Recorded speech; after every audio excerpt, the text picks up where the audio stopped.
3వ అధ్యాయము యోహాను సువార్త 6వ అధ్యాయం 38వ వచనాన్ని ఒకసారి అందరం కలిసి చదువుదాం. యోహాను సువార్త 6వ అధ్యాయం 38వ వచనం అందరం కలిసి చదువుదాం. పరిశుద్ధమైన బైబిల్ గ్రంథం నుండి యోహాను సువార్త 6వ అధ్యాయం 38వ వచనం. నా ఇష్టం నెరవేర్చుకోవడానికి నేను రాలేదు, నన్ను పంపిన వారి చిత్తం నెరవేర్చడానికి పరలోకం నుండి దిగి వచ్చింది. కాబట్టి యేసుక్రీస్తు ప్రభువు చెప్పినటువంటి మాట ఏంటంటే, నా ఇష్టం నేను నెరవేర్చుకోవడానికి లోకానికి దిగిరాలి. మరి ఎందుకు వచ్చాడంటే ఇక్కడ రాయబడుతున్న మాట తండ్రి చిత్తము నెరవేర్చడానికి. కాబట్టి ఆయన ఎందుకు తనందరూ తాను ఎందుకు రాలేదు, లేదా ఎందుకు దిగి రాలేదు, తండ్రి చిత్తం గురించి అన్నది ఇప్పుడైతే మనం ధ్యానించలేదు. ఇప్పుడు మనం ధ్యానించేదంతా ఈ ఉన్న వచనంలో ఒకే ఒక మాట, పరలోకం నుండి ఆయన దిగి వచ్చాడు. ఎక్కడి నుండి వచ్చాడు ఆయన? పరలోకం నుండి దిగి వచ్చాడు. పరలోకం నుండి దిగి వచ్చి ప్రభు ఏం చేస్తూ వచ్చాడు? పరలోకం నుండి దిగి వచ్చి ప్రభు ఏం చేస్తూ వచ్చాడు? 7 విషయాలు చేశాడు. మొట్టమొదటిగా చాలా విషయాల్లో 7 విషయాలు జ్ఞాపకం చేసుకున్నాం. పరలోకం నుండి దిగి వచ్చి మొట్టమొదటిగా ఏం చేశాడు? మొదటిగా మన భారాన్ని మోసాడు. 2 దుర్వాసన తీసేసాడు. 3 వ్యసనాల్ని భరించాడు. ఇప్పుడు బస్సులో అంతా సిస్టర్స్ ఫ్రీగా అన్నా, మందిరంలో ఫ్రీగా వాళ్ళని అడుగుదాం, మీరు మౌనం కూర్చోండి. 4 పరలోకం దిగి వచ్చి ఏం చేశాడు? చెప్పాలి మీరు. భోజనం చేశారా? టిఫిన్ చేశారా? ఏం చేశారు? భోజనం చేసి వచ్చారా? టిఫిన్ చేసి వచ్చారా? టిఫిన్ చేసి వచ్చి ఉంటారు. కాబట్టి కొద్దిగా గట్టిగా చెప్పండి. ఎంత ఇష్టంగా అయితే మనం టిఫిన్ తింటామో అంత ఇష్టంగా చెప్పాలి. పరలోకం నుండి ఎందుకు దిగి వచ్చాడు? మొట్టమొదటిగా మన భారం భరించలేదు. 2 పరలోకం నుండి ఎందుకు దిగి వచ్చాడు? మన దుర్వాసన తీసిపెట్టాడు. 3 పరలోకం నుండి ఎందుకు దిగి వచ్చాడు? మన వ్యసనాన్ని భరించలేదు. 4 పరలోకం నుండి ఎందుకు దిగి వచ్చాడు? మన రోగమును భరించలేదు. 5 పరలోకం నుండి ఎందుకు దిగి వచ్చాడు? మన పాపాలను భరించలేదు. 6 పరలోకం నుండి ఎందుకు దిగి వచ్చాడు? మన దోషమును భరించలేదు. 7 పరలోకం నుండి ఎందుకు దిగి వచ్చాడు? మన శిక్ష. ఎందుకు? మన శిక్ష. మీలో కొంతమంది మొదటి 2 మాటలు చెప్పలేకపోయారు, అవునా కదా? కొంతమందికే చెప్పగలుగుతారు. ఎందుకు చెప్పలేకపోయారు? మొదటి 2 మాటలు ఎందుకు చెప్పలేకపోయారు? మొదటి 2 మాటలు ఏంటి? భారాన్ని భరించడము, మన దుర్వాసనని తీసివేయడానికి వచ్చాడు. అవి ఎందుకు చెప్పలేకపోయాం? ఎందుకంటే మందిరానికి మనం ఆలస్యంగా వచ్చాం కాబట్టి. అదే మందిరానికి టయానికి వస్తే, అదే మందిరానికి వాక్యం ఆరంభించినప్పుడు వస్తే, అదే మందిరానికి వాక్యం కంటే ముంగడ పాటలు పాడేటప్పుడు వచ్చినట్లయితే, అదే మందిరానికి ప్రార్థన కంటే ముంగడ వచ్చినట్లయితే ఏం జరిగేది? మొదటి 2 మాటలు కూడా మనం చెప్పగలిగేవాళ్ళం. చాలామంది మొదటి 2 మాటలు చెప్పడానికి సైలెంట్గా ఉంటున్నారు. తర్వాత మాటలు వచ్చిన కాడి నుంచి గుర్తుండే. ఇప్పుడు అర్థం కావాల్సిందేంటి? మొదటి 2 మాటలు మనం ఎందుకు చెప్పలేకపోయాం? మందిరానికి ఆలస్యంగా వచ్చాం. ఎందుకు ఆలస్యంగా వచ్చాం? ఒక రకంగా వినన వాక్యం గురించి ఆలస్యంగా వచ్చి కూడా ఆరాధన చేస్తే ప్రయోజనం ఏమైనా? వాక్యం వినకపోకుండా వచ్చి ఆరాధన చేసిన ప్రయోజనం లేదు. బైబిల్ చెప్పే మాట ఏంటంటే, దేవుని సన్నిధిని కనబడుటకి ఏం చేయాలా? సిద్ధపడాలి. ఎక్కడ రాయబడుతూ వచ్చింది? మేకా గ్రంథంలో 4వ అధ్యాయంలో రాయబడుతూ వచ్చింది. ఏమని? 4:12 అనుకుంటా. మీ దేవుని సన్నిధిని కనబడుటకై సిద్ధపడాలి. ఇక్కడ మందిరానికి రావడానికి మనం సిద్ధపడకపోతే పరలోక రాజ్యానికి అందరికి ఇంకెప్పుడు వెళ్తాం? అక్క కాసేపు ఆగన్న తర్వాత వస్తాను, కాసేపు ఆగన్న తర్వాత వస్తానంటే కుదరదు. సమయం ఇస్తాడు, తలుపు తెరుచుకుంటే సమయం అయిపోయిందా తలుపు మూసేస్తాడు. ఆలస్యం అన్నది నష్టానికే కానీ వేరే కాదు. చిన్నపిల్లలను దయచేసి సండే స్కూల్లో పంపించండి. మరీ చిన్నపిల్లలు బాధ్యతలు ఉంటే కొద్దిగా కూర్చోండి, అప్పుడప్పుడు అరుస్తున్నప్పుడు బయటికి తీసుకెళ్ళి మాకు తీసుకురండి. దేవుని యొక్క వాక్యంలో ఒక మాట జ్ఞాపకం చేసుకున్నట్టయితే, బైబిల్ ఒక మాట రాయబడుతూ వచ్చింది. ఏమనంటే, యోహాను సువార్త 6వ అధ్యాయం 38వ వచనం ఏమని రాయబడుతూ వచ్చింది? యోహాను సువార్త 6వ అధ్యాయం 38వ వచనం ఏమనుంది? నా ఇష్టం నెరవేర్చుకున్నట్టుకు నేను రాలేదు, నన్ను పంపిన వారి చిత్తం నెరవేర్చుటకే పరలోకం నుండి దిగి వచ్చాను. పరలోకం నుండి ఆయన ఎందుకు దిగి వచ్చాడు అన్నది 7 విషయాలు చూసాం. అయితే మరలా పరలోకం నుండి దిగి రాబోతున్నాడు.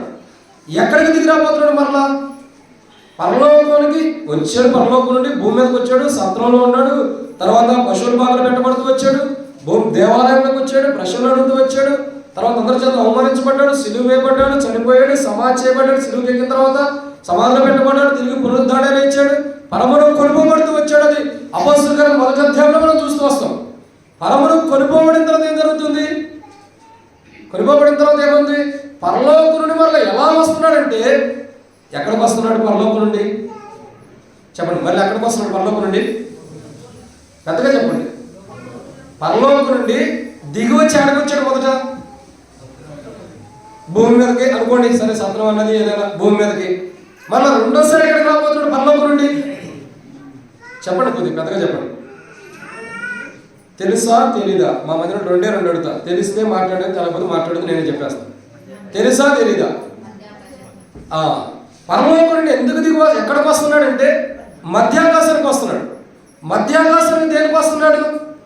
మధ్యాకాశానికి దేనికి వస్తున్నాడంటే తన సంఘంలో తీసుకెళ్తాడు. మధ్యాకాశానికి వచ్చి ఏం చేస్తున్నాడు? మధ్యాకాశంలో ఏముంది అక్కడ? మధ్యాకాశానికి రావడానికి మధ్యాకాశంలో ఏముందంటే, మధ్యాకాశంలో ధవళ సింహాసనం ఉంది.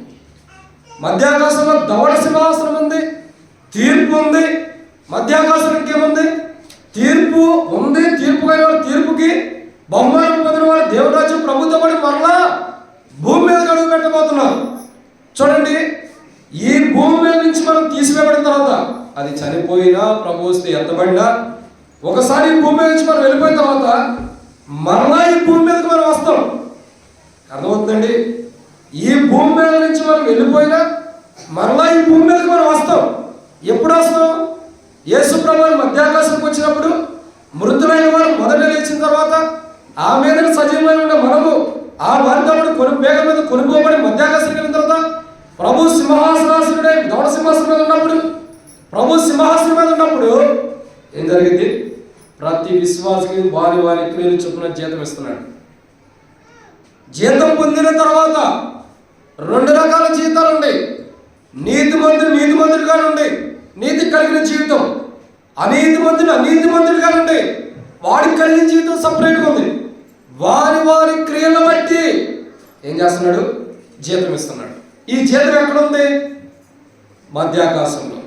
మధ్యాకాశంలో జీతం ఇచ్చి ప్రభు ద్వారా బహుమానం పొందిన ప్రజలు పరిశుద్ధులను పట్టుకుని వారితో పాటు ఏం చేస్తున్నాడు? భూమి మీద అడుగు పెట్టబోతున్నాడు. నేను చెప్తున్నా చూడండి, మరలా ఈ భూమిని మనం చూస్తాం. మనం చచ్చిపోగానే అర్థమైపోవట్లా. మరలా మనం భూమి మీదకి వస్తాం. భూమి మీదకి వచ్చి ఏం చేస్తాం? ప్రకటన గ్రంథం క్లియర్గా చదివితే అర్థమైంది. మా దగ్గర బైబిల్ స్టడీ ప్రకటన గ్రంథమే. ప్రభు నాకు ఎందుకు ఆలస్యం అవుతుంది? ఆరాధనకి ప్రకటన గ్రంథమే. 7 సంఘాల గురించి ప్రకటన గ్రంథం ఉంటే 7 సంఘాలు తెలుసా?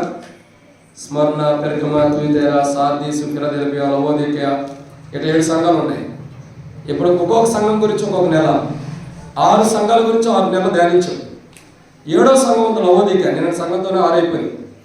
వచ్చే సంవత్సరం 7వ సంఘం. ఆ 7వ సంఘం ఒక్కటే 6 నెలలు ధ్యానిస్తాం. ఎందుకంటే లోతుగా వెళ్ళలేక ఈ దినాల్లో ప్రేమలో దోమలు అయిపోయిన వర్తమానాలు, సిద్ధపాటు చివరి దినాలు ఇవి, కడవరి దినాలు ఇవి, ముగింపు దినాలు ఇవి. ఒక్కసారి భూమి మీదకి వచ్చినప్పుడు భారాన్ని భరించాడు, ఒకసారి భూమి మీదకి వచ్చినప్పుడు వ్యసనాలు భరించాడు, ఒకసారి భూమి మీదకి వచ్చినప్పుడు దుర్వాసన భరించాడు, ఒకసారి భూమి మీదకి వచ్చినప్పుడు రోగాలు భరించాడు, ఒకసారి భూమి మీదకి వచ్చినప్పుడు మన శిక్షణ భరించాడు, ఒకసారి భూమి మీదకి వచ్చినప్పుడు ఏం చేస్తూ వచ్చాడు? మన దోషాలు భరించాడు. ఇప్పుడు రాబోతున్నాడు. ఎందుకు రాబోతున్నాడు? మధ్యాకాశానికి పరలోకం నుండి రాబోతున్నాడు. పరలోకం నుండి డైరెక్ట్ భూమి మీదకి వచ్చాడు. ఇప్పుడు ప్రభు రాకడలో 2 రాకడలు ఉన్నాయి. ఒకటి మధ్యాకాశానికి వచ్చేది, 2వ రాకడలో మొదటి రాకడ మధ్యాకాశానికి వస్తున్నాడు. 2వ రాకడలో 2వ రాకడ ఎక్కడంటే భూమి మీదకి అడుగు పెట్టబోతున్నాడు. ఎక్కడ భూమి మీద? ఎక్కడ భూమి మీద? ఏ ప్రాంతంలో ప్రభుత్వం పడి ఉన్న దూతలు, దేవదూతలు కానీ పరిశుద్ధులు అడుగు పెట్టబోతున్నారు? ఒలీవల కొండ మీద. ఎక్కడ? ఒలీవల కొండ మీద. రీసెంట్గా కొంతమంది శాస్త్రవేత్తలు, సైంటిస్టులు అందరూ కలిసి ఒలీవల కొండ మీద 5 స్టార్ హోటల్ కట్టాలనుకున్నారు.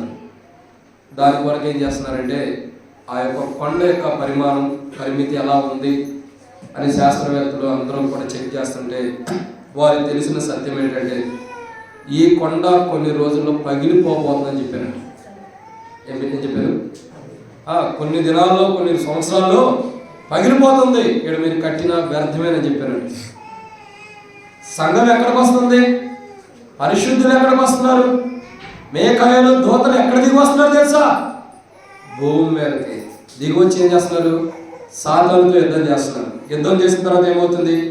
సాతాను ఓడిపోతాడు, మేకాయలు దూతలు యుద్ధం చేస్తారు, సాతాను ఓడిపోతాడు. సాతాను కొట్టుకుని 1000 ఏళ్ళు నరకంలో పెడతాడు ప్రభు. 1000 ఏళ్ళు పెట్టిన తర్వాత 1000 ఏళ్ళు ఏం జరుగుతుంది? మనకి 1000 ఏళ్ళు మనకేముంది? పరిపాలన, రాజ్య పరిపాలన భూమి మీద మనకు జరుగుతుంది. 1000 ఏళ్ళు పరిపాలన మనకు జరుగుతుంది. 1000 ఏళ్ళు పరిపాలన తర్వాత ఏం జరుగుతుంది? సాతాన్ని ప్రభు వదిలేస్తాడు. విడిచిపెట్టిన తర్వాత వాడు మరలా వాడి స్వభావాన్ని మార్చుకోక, నరకంలో 1000 సంవత్సరాలు కాలినా స్వభావాన్ని మార్చుకోక మళ్ళీ ఏం చేస్తాడు? పరలోకం నుండి దిగి వచ్చిన నూతనమైన యెరూషలేము పట్టణమును, పరిశుద్ధ పట్టణాన్ని అపవిత్రపరచడానికి వాడి సమూహం అంతా కూడా పట్టణం చుట్టూ ఆవరిస్తారు. పట్టణం చుట్టూ కూడా వాళ్ళు ఏం చేస్తారంటే చుట్టుకునే ఉంటారు. అప్పుడు పరలోకం నుండి అగ్ని దిగి వచ్చి ఏం చేస్తుంది? ఆ సాతాను యొక్క సమూహాన్ని అంతటిని కూడా దహించి వేస్తుంది.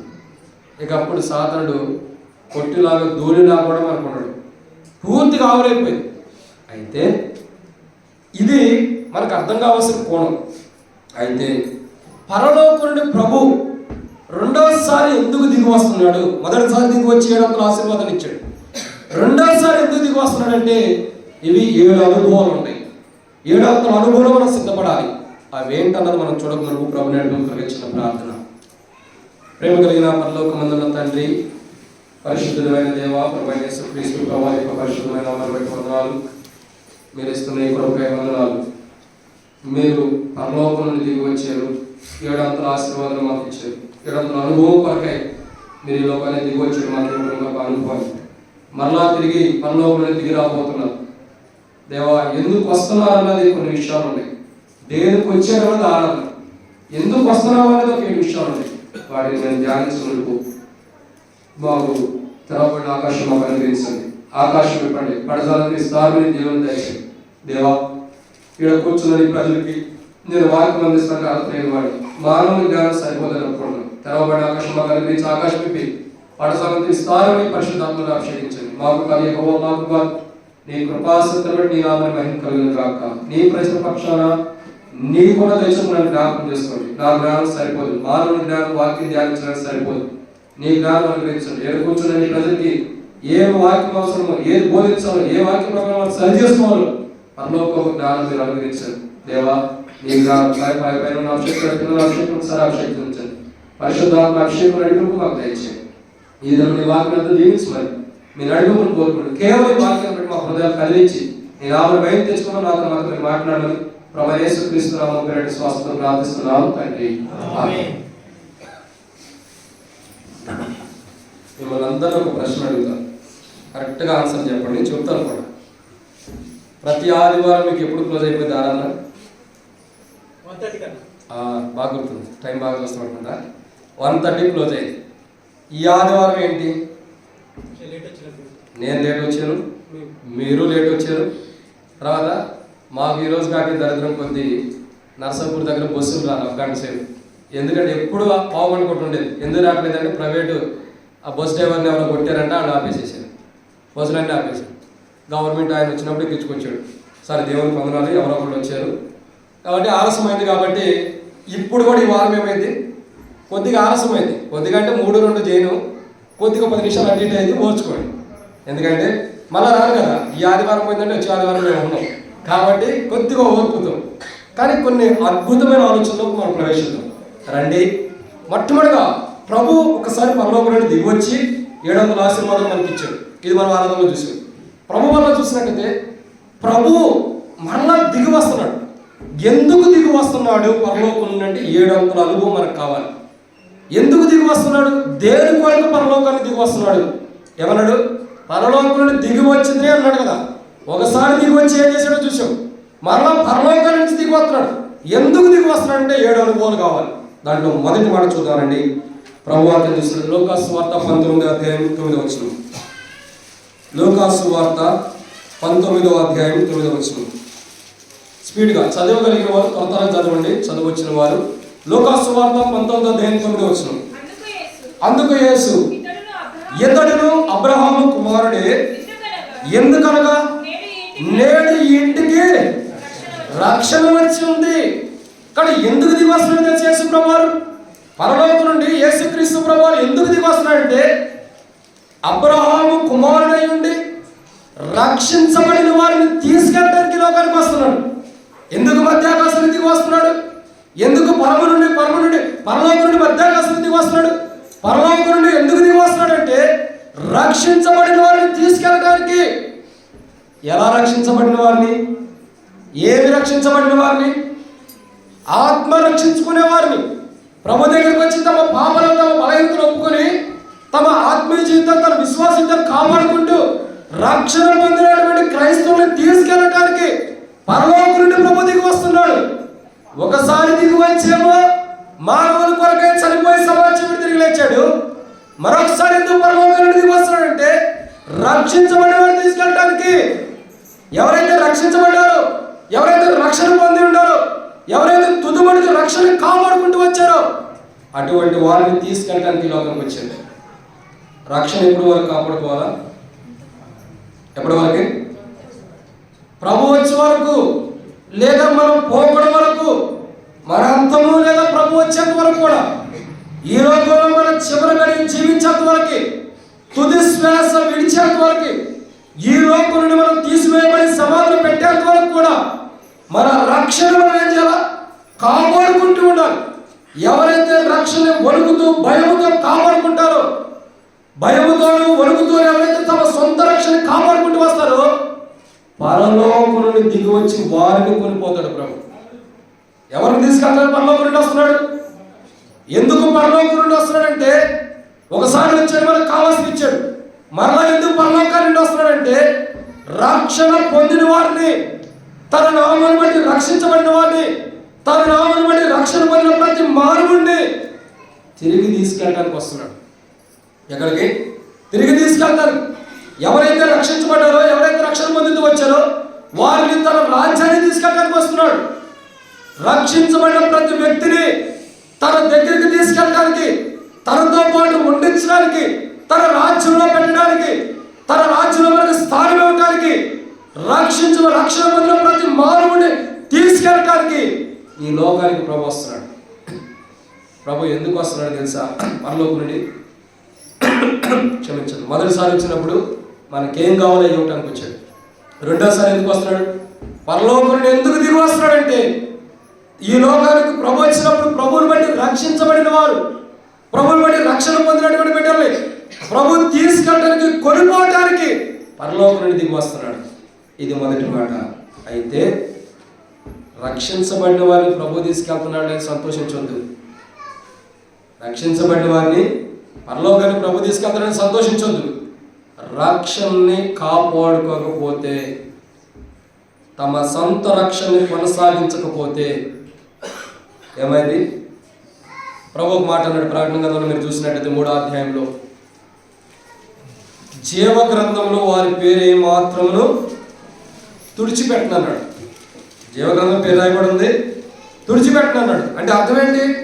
తుడిచిపెట్టే అవకాశాలు కూడా వస్తాయి, తుడిచిపెట్టే సన్నివేశాలు వస్తాయి, తుడిచిపెట్టే విశ్వాస జీవితం వల్ల వచ్చిందని. ఆ విశ్వాస జీవితాన్ని తుడిచిపెట్టుకోవాలి, కాపాడుకోవాలి. మనం పొందిన రక్షణ కోల్పోయే దినాలు కూడా వస్తాయి. కీర్తన గ్రంథం 51వ అధ్యాయంలో చూసినట్లయితే దావీదు ఒక మాట అంటాడు, నీ రక్షణానందం మరలా నాకు పుట్టించమని అడుగుతున్నాడు. ఎందుకు అడుగుతున్నాడు? రక్షించబడిన దావీదు, రక్షణ పొందినటువంటి దావీదు, రక్షణ అనుభవం కలిగిన దావీదు రక్షణ కోల్పోయిన వాడుకుంటూ వస్తున్నాడు. ఎందుకు కోల్పోయిన రక్షణని? రక్షణ కోల్పోవడానికి గల కారణం ఏంటి? నేత్రాశ, శరీరాశ. రక్షణ కోల్పోవడానికి గల కారణం ఏంటంటే నేత్రాశ. రక్షణ కోల్పోవడానికి గల కారణం ఏంటంటే శరీరాశ.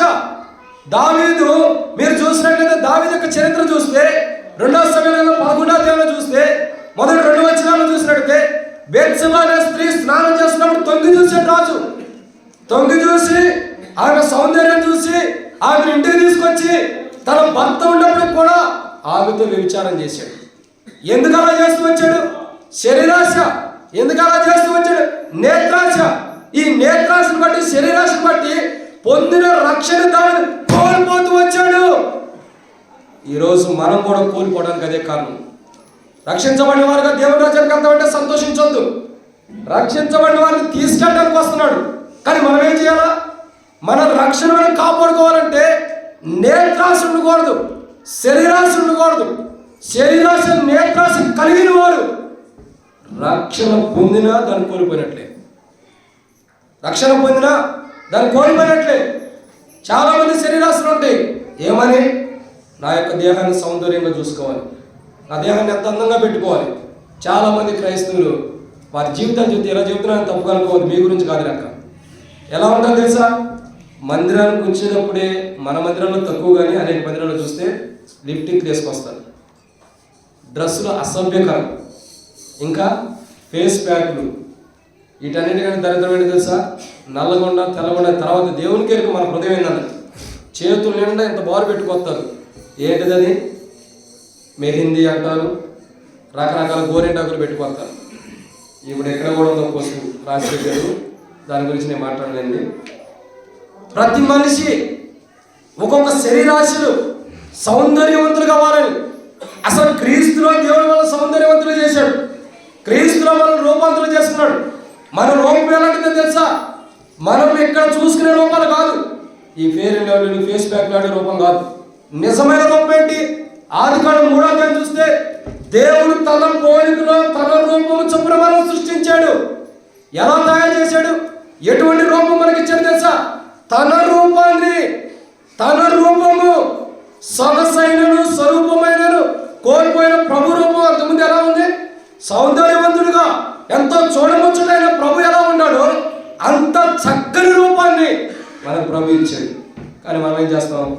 శరీరాశలో పడిపోయి దాన్ని పోగొట్టుకుంటాం, ప్రభు ఇచ్చిన రూపాన్ని పోగొట్టుకుంటాం. జాగ్రత్త. ప్రభు ఎందుకు పరలోకానికి దిగి వస్తున్నాడంటే రెండోసారి రక్షించబడిన వారిని తీసుకెళ్ళాలి. ఎవరు రక్షించబడిన వారు? ప్రభు నిమిత్తమే, లోకంలో పాపలు ఉన్నవి. రక్షించబడిన వ్యక్తిని ప్రభు తీసుకెళ్ళాలంటే రక్షించబడిన వ్యక్తి ఎలా ఉండాలా? శరీరాశ ఉండకూడదు, నేత్రాశలు కూడా ఉండకూడదు. ఏముండకూడదు? శరీరాశలు ఉండకూడదు, నేత్రాశలు కూడా ఉండకూడదు. ఇవి ఉంటే రెండోసారి ప్రభు వచ్చినప్పుడు, ధవళ సింహాసనం మీద కూర్చున్నప్పుడు రక్షణ కోల్పోయిన ప్రతి వ్యక్తి తీర్పులోకి వెళ్తాడు. అందుకే దావీదు అంటాడు కీర్తన 51వ అధ్యాయంలో, నా దోషం పోయినట్లు బాగుగా కడుగుము, హిస్సోపుతో నన్ను కడుగుము, ఇంకా నా పాపం పోయినట్లు పరిశుద్ధపరచుము, సమ్మతి గల మనసులను దయచేయి, నీ రక్షణలను అనుగ్రహించు, కోల్పోయి నా మీద ఉన్న పరిశుద్ధాత్మను తొలగించొద్దు. ఇవన్నీ ఎందుకు వస్తున్నాయి? పరిశుద్ధాత్ముడు పోవడం కానీ, రక్షణను కోల్పోవడం కానీ, పాపాలు కానీ, దోషములు కానీ, ఇవన్నీ కారణం ఏంటి? రక్షణను కోల్పోవటమే. రక్షణ పొందామంటే కాదు, మరణం వరకు దాన్ని కాపాడుకోవాలి. జక్కయ్య యొక్క కుటుంబం నేడు ఇంటికి రక్షణ వచ్చిందని ఎందుకు చెప్పాడు? ఆ కుటుంబము ప్రభు వచ్చేంత వరకు రక్షణ కాపాడుకునేది కాబట్టి నేడు ఇంటికి రక్షణ వచ్చింది. నువ్వు రక్షించబడ్డావు, నీ భర్త, నీ భార్య, పిల్లలు అందరూ రక్షించబడ్డారు. మరి కాపాడుకుంటున్నావా? ఇంటికి రక్షణ ప్రభు ఇచ్చాడు, దాన్ని కాపాడుకోవడం ప్రాముఖ్యత. ప్రభు పరలోకానికి ఎందుకు దిగి వస్తున్నాడంటే రక్షించబడిన వారిని లెక్క తీసుకోవడానికి. రక్షించబడిన వారు భూమి మీద ఎలా జీవించారో ఆ లెక్క తీసుకుని దాని ప్రకారం బహుమానం ఇవ్వడానికి. అయితే మనం గుర్తుంచుకోవాల్సిన మొదటి మాట, పరలోకం నుండి ప్రభు ఎందుకు దిగి వస్తున్నాడు? రక్షించబడిన వారిని తీసుకెళ్తానికి. రక్షించబడిన వారిని తీసుకెళ్ళాలంటే రక్షించబడిన వారు ఎలా ఉండాలా? శరీరాశలు ఉండకూడదు, నేత్రాశలు ఉండకూడదు, ఇంకా వారి జీవితంలో ఏ కోరికలే పాపం ఉండకూడదు. మరి ఎలా ఉండాలా? ఎలా ఉండాలి? ప్రభు వైపు చూస్తూ, ప్రభు మీద ఆధారపడుతూ, ప్రభువుని మాత్రమే సేవిస్తూ ఉండాలి. మన మనసు, మన దృష్టి ఎక్కడ ఉండాలి? ప్రభు మీదే ఉండాలి. ఎప్పుడైతే ప్రభు మీద మన దృష్టి, మన మనసు ఉండిద్దో, దావీదుకి ఎక్కడ దృష్టి ఉంది? ఒక రాజు, ఏ బాబు కూర్చో కూర్చో. కాబట్టి దావీదుకి దృష్టి ఎక్కడ ఉంది? ఎక్కడో స్నానం చేస్తున్న స్త్రీ మీద ఉంది. దావీదు దృష్టి ఎక్కడ ఉంది? శరీరం మీద ఉంది. దావీదు దృష్టి ఎక్కడ ఉంది? నేత్రాశ మీద ఉంది. అందుకే రక్షణ కోల్పోయాడు. ఈరోజు మన జీవితాల్లో పరలోకుని ప్రభు ఎందుకు వస్తున్నాడంటే రక్షణ పొందిన వ్యక్తిని రక్షణతోనే దేవుని రాజ్యానికి తీసుకెళ్ళడానికి. రక్షణ కోల్పోయి ఉంటే మధ్యాకాశంలో విడవబడి నరకానికి వెళ్ళిపోతాం. ఇది మొదటి మాట. రెండవదిగా చూద్దామండి, దేవుని వాక్యాన్ని రెండో మాట చూసినట్లయితే అపోస్తలుల కార్యములు 20వ అధ్యాయం 28వ వచనం. అపోస్తలుల కార్యములు 20వ అధ్యాయం 28వ వచనం. ప్రభు ఎందుకు వస్తున్నాడు పరలోకం నుండి? అపోస్తలుల కార్యములు 20వ అధ్యాయం 28వ వచనం. దేవుడు తన స్వరక్తం ఇచ్చి సంపాదించిన తన సంఘమును కాయుటకు చాలక ఇక్కడ రాయబడిన మాట ఇది, స్వరక్తం ఇచ్చి సంపాదించిన సంఘం. ప్రభు ఎందుకు పరలోకం నుండి దిగి వస్తున్నాడంటే, మొట్టమొదటికి ఎందుకు దిగి వస్తున్నాడు? ఇది రెండోసారి దిగి వస్తున్నాడు. ఎందుకు మొదటిసారి దిగి వచ్చాడు, ఏం చేశాడు అనేది 2 విషయాలు చెప్పాం, అవి మర్చిపోయారు కాబట్టి దాని గురించి ఉంది. రెండోసారి ఎందుకు దిగి వస్తున్నాడు పరలోకం నుండి? కొన్ని ఇయ్యాలని గుర్తుపెట్టుకోండి, ఈ అవసరం. ఎందుకు దిగి వస్తున్నాడు? రక్షించబడిన వారిని తీసుకెళ్ళడానికి వస్తున్నాడు, రక్షణ పొందిన వారిని. 2, పరలోకం నుండి ఎందుకు దిగి వస్తున్నాడు? స్వరక్తం ఇచ్చి సంపాదించిన సంఘాన్ని తీసుకెళ్తాడు. ఎందుకు దిగి వస్తున్నాడు? స్వరక్తం ఇచ్చి సంపాదించిన సంఘాన్ని, తన స్వరక్తముతో సంపాదించుకున్న సంఘం. ఎడ్ల యొక్క మేకల యొక్క రక్తములతో కాదు, పశువుల యొక్క రక్తములతో కాదు, ఇంకా బలి పశువుల యొక్క రక్తములతో కాదు, తన స్వరక్తం ఇచ్చి సంపాదించుకున్న సంఘాన్ని. భూమి మీద ఏదైతే సంఘం ఉందో, భూమి మీద ఏదైతే సంఘంగా చేయబడుతూ వచ్చిందో, భూమి మీద తన స్వరక్తం ద్వారా కడగబడి ఎవరైతే సంఘంగా చేయబడ్డారో ఆ సంఘాన్ని తీసుకెళ్ళడానికి ఈ లోకానికి వస్తున్నాడు. ఈ లోకం అంటే మధ్యాకాశాన్ని. ఎందుకు వస్తున్నాడు పరలోకం నుండి? తన సంఘాన్ని తీసుకెళ్ళడానికి. సంఘంగా చేయబడిన వారు ఎవరైతే సంఘంగా ఉన్నారో సంఘాన్ని తీసుకెళ్ళడానికి ఈ లోకానికి వస్తున్నాడు. ఒక మాట ఏంటి తెలుసా? సంఘముగా చేయబడిన వారు సంఘం నుంచి తొలగిపోయే అవకాశం కూడా ఉంటుంది. ఎగ్జాంపుల్ ఒకే ఒక మాట చెప్తే మీకు అర్థమయ్యే రీతిలో, మీరు ఎప్పుడైనా 2 దారులు ఉన్న పటాన్ని చూసారా? చూసిన వారు చేతులు ఎత్తండి. 2 దారులు మనకి ఆల్రెడీ హెబ్రోన్లో అమ్ముతూ ఉంటారు. చూసిన వారు చేతులు ఎత్తండి. 2 దారులు ఉన్న పటాన్ని నేనైతే చూశాను. ఇంకా చూసిన వాళ్ళు ఎవరు? నేను మిమ్మల్ని ఏం అడగలేండి, చూసారా లేదా అడుగుతున్నా అంతే. చూసారా? ఎంతమంది చూసుంటారు? మీరు ఎవ్వరు ఆ పటాన్ని చూడలేదా? అయితే ఈసారి సేవకులు వచ్చిన తర్వాత తెప్పించుకోండి. 1, 2, 3 మాత్రమే అక్కడ ఉండాలి. సరే, ఆ 2 దారులు అనే పటంలో ఏముంటుంది తెలుసా? మీరు తెప్పించుకొని చూడండి. నేను చెప్పిన వాక్యం వాడు ఉందా లేదు. ఓ అన్న కొంచెంసేపు మౌనం కూడా నేనే ముగించేస్తా. కాబట్టి 2 దారులు ఉన్న పటంలో ఏముంటుందంటే, ఒకటి విశాలమైన మార్గం ఉంది, రెండోది ఇరుకు మార్గం ఉంది. విశాలమైన మార్గం గురించి మనకు వద్దు, దానికి మనకు సంబంధం లేని మార్గం ఇక్కడ ఉన్నాం కాబట్టి. మనకు కావాల్సిన ఏంటి? ఇరుకు మార్గం. ఇరుకు మార్గంలో ఏముంటుంది తెలుసా? అనేక మంది ఆ ద్వారం కూడా ప్రవేశిస్తారు. ఒక అతను ఉంటాడు, సేవకుడు ఇలా బైబిల్ పట్టుకుని చెబుతూ ఉంటాడు. ఒక సిలువ ద్వారం ఉంటుంది, ఆ ద్వారంలో కూడా ప్రవేశిస్తాడు. ఆ ఇరుకు మార్గం ఎలా ఉంటుందంటే వంకరగా ఉంటుంది. పాము ఎలా ఉంటుంది అలా ఉంటుంది. సరే అంటే పాము ఉందని కాదు, అలా ఉంటుంది మార్గం. ఆ మార్గంలో కూడా అందరూ వెళ్తూ ఉంటారు. నాకు ఒకే ఒకడు కనపడ్డాడు. ఎవరా వ్యక్తి అంటే, ఆ ఇరుకు మార్గంలో ఉన్న గోడ ఉంటుంది కదా, ఆ గోడ మీద నుంచుని పక్కన తొంగి చూస్తున్నాడు ఒక వ్యక్తి. ఏం చేస్తున్నాడు? పక్కకి తొంగి చూస్తున్నాడు. మీరు జాగ్రత్తగా చూడండి. నాకు ఆ ఫోటోలో ఆ ఒక్క వ్యక్తే ఎక్కువ కనపడుతూ వచ్చాడు. ఇరుకు మార్గంలో కూడానే వచ్చాడు. తర్వాత ఏమయ్యాడు? పక్కకి తొంగి చూస్తున్నాడు. ఎక్కడికి? 2 బిల్డింగ్, ఒక డబల్ స్టేర్ బిల్డింగ్ ఉంది. Ground, first floor. పైన ఒక ఆమె, కింద ఒక ఆమె. డోర్ ఓపెన్ చేసి చూస్తున్నారు. ఈ వెళ్ళే వ్యక్తి ఇరుకు మార్గంలో కూడా వెళ్ళకోకుండా గోడ అంచులకు వచ్చి తొంగిట చూస్తున్నాడు. ఎవరిని చూస్తున్నాడు? పైన ఆమె, కింద ఆమె. ఎవరిని చూస్తున్నాడు? వెళ్ళాల్సిన మార్గం ఏంటి? నువ్వు నడవాల్సిన మార్గం ఏంటి? నువ్వు పోవాల్సిన మార్గం ఏంటి? దేవుని మార్గంలో నడవాల్సిన నువ్వు తొంగి చూడాల్సిన అవసరం నీకేంటి? ఎందుకు ఆ మార్గాన్ని ఎంచుకోవాలి? నువ్వు ఉన్న మార్గం ఏంటి? స్వరార్థం ఇచ్చి సంపాదించిన మార్గం ఉండవు.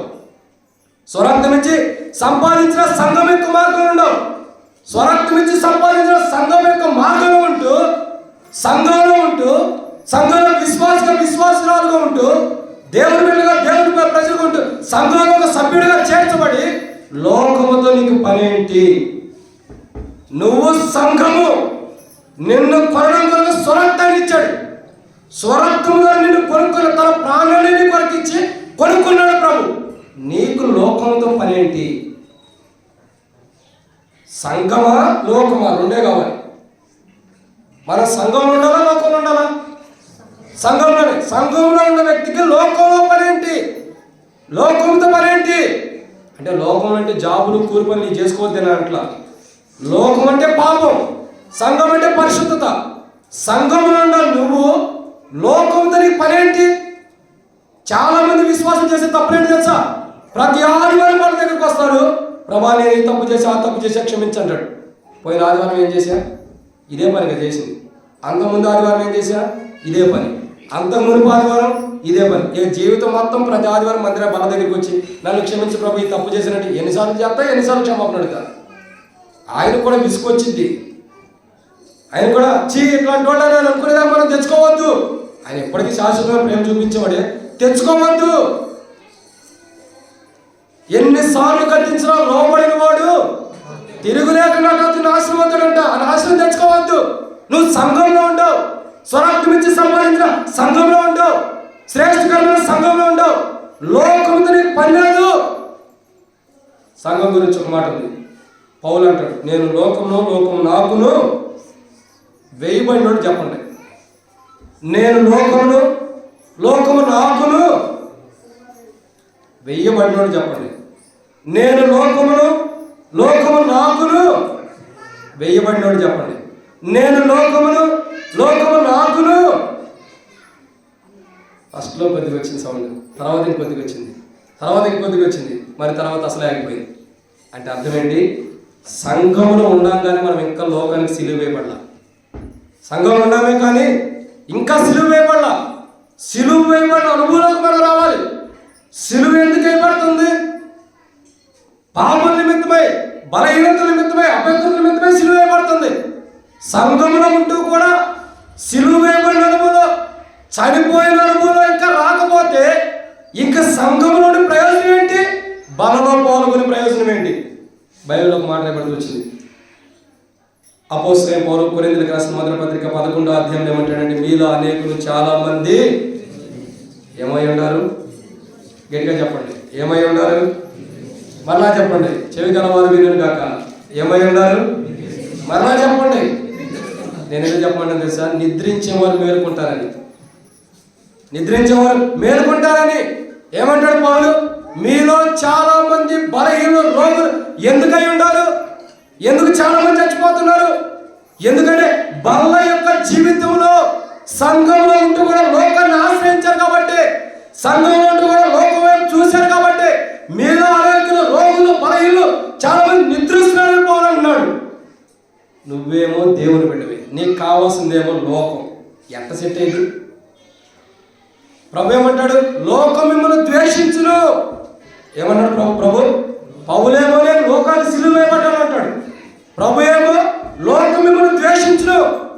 ఇప్పుడు లోకం నిన్ను ప్రేమిస్తుందంటే, లోకం నీకు ప్రేమను కనపరుస్తుందంటే, లోకంలో నువ్వు ప్రేమను పొందుతున్నావు అంటే ఖచ్చితంగా నువ్వు ప్రభు వాడివి కావు.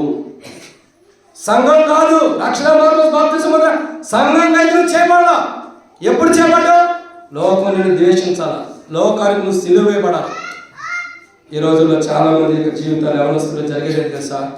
లోకానుసారమైన ప్రేమ. ఈయన ఆమెను పెళ్లి చేసుకుంటాడు, ఈయన ఆమెను ప్రేమిస్తాడు, ఆమె ఏమైనా ప్రేమించింది. సంఘంలోకి వస్తారు, అన్నా పెళ్లి చేయండి అంటారు, పెళ్లి చేస్తాం. చేసిన తర్వాత మరి కొన్ని రోజులకు వస్తారు, అన్నా విడాకులు కావాలి. ఎందుకు పెళ్లి చేసుకున్నారు? ఎందుకు వెళ్ళిపోతున్నారు? దేవుని చిత్తాలతో అసలు సంబంధమే లేదు. దేవుడు మాట్లాడాలి, దేవుడు చెప్పాలి, దేవుడి ఉద్దేశం సంబంధమే లేదు. పాప నచ్చితే అమ్మాయి నచ్చితే ఆమె చేసుకోవడం, అబ్బాయి నచ్చితే ఆయన చేసుకోవడమే.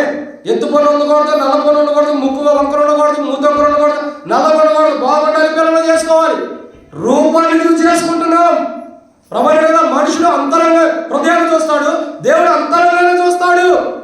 రూపాలను చూసి చేసుకుని నష్టమై కుటుంబ సమస్యలో కూలిపోయి సంఘంలో నుంచి వెళ్ళిపోయిన వారు ఎంతమంది లేరు? ఎంతో మంది సంఘంలో చేర్చబడి ఇష్టానుసారమైన వారు. ఎలాంటి తెలుసా? ఆది కాండం 6వ అధ్యాయంలో చూసినట్లయితే తమకు మనస్సుకు నచ్చిన స్త్రీలను పెళ్లి చేసుకున్నారంటే ఎవరు? దేవుని కుమారులు. దేవుని బిడ్డలంటే తమకు మనస్సుకు దేవునికి నచ్చిన వాడు కాదు, తమ మనస్సుకు నచ్చిన వారిని వివాహం చేసుకోవడం ద్వారా ఏమైంది? చాలా మంది సంఘంలో నుంచి వెళ్ళిపోతున్నారు. సంఘంలో నుంచే ఒక అక్క చెబుతూ వచ్చింది, అన్న ఒక సహోదరుడు ఉన్నాడు, నేను ప్రేమించి పెళ్లి చేసుకుంటానన్నా ఎట్టబడి పెళ్లి చేయండి అంది. అక్క ఆయన అన్యుడు కదా, మరి అంటే అన్యుడంటే రక్షణ మార్గం పొందలేదు కదా, విశ్వాసకి అవిశ్వాసం పొందలేదు కదా, మరి ఎట్టగక్కంటే నేను మార్చుకుంటానన్నాను. ఏముంది, నేను మార్చుకుంటా, ఆయన ఎట్టగొట్ట మనం చెప్పే సాకులు ఇయే.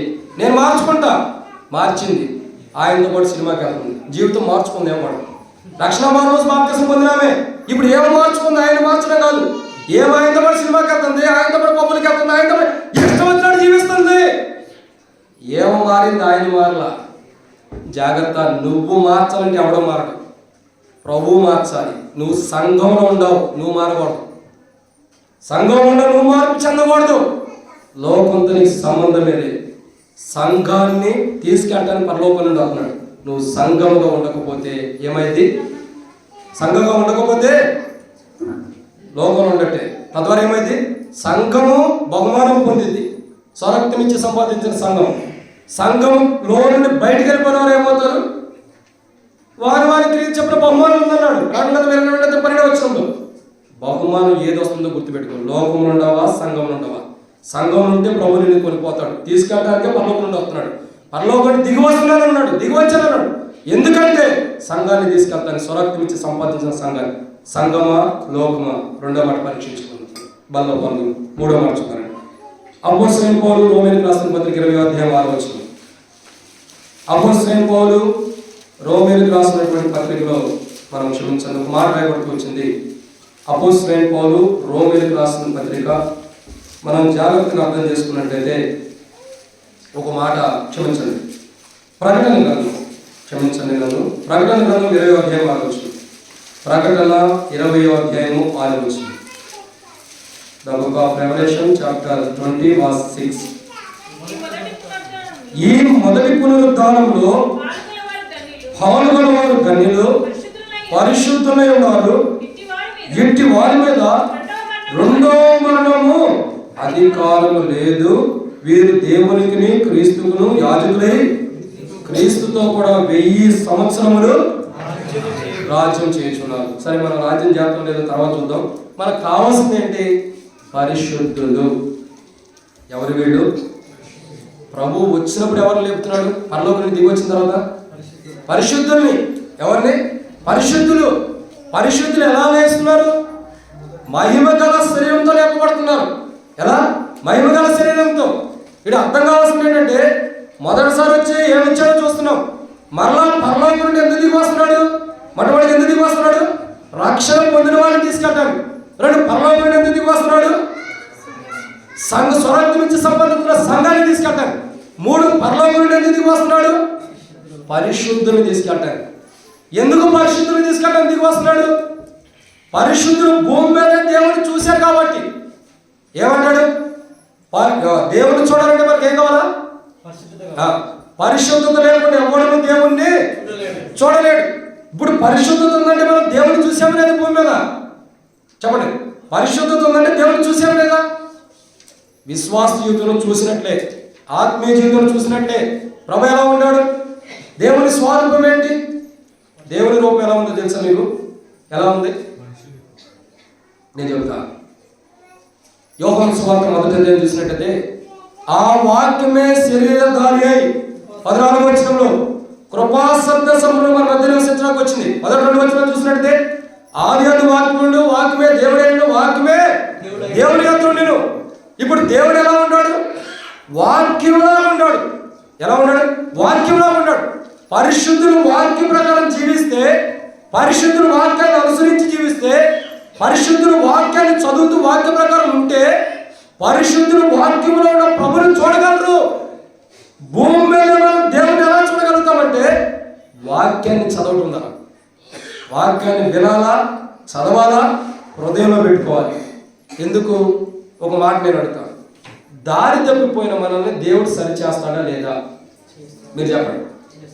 మన నడక సరి చేస్తాడా లేదా? శుద్ధి చేస్తాడా లేదా? దేవుడు చేస్తాడా లేదా? చేస్తాడు. దానికి ఎక్కడ రాబడుతూ వచ్చింది? కీర్తన గ్రంథం 119వ అధ్యాయం 9, 10, 11 వచ్చిన చదివితే, యవ్వనస్తులు దేని చేత తమ నడకను శుద్ధి చేసుకుందరు? నీ వాక్యం జాగ్రత్తగా చూసుకున్నట్టు చేతులే కదా. వాక్యం ఏం చేస్తుంది?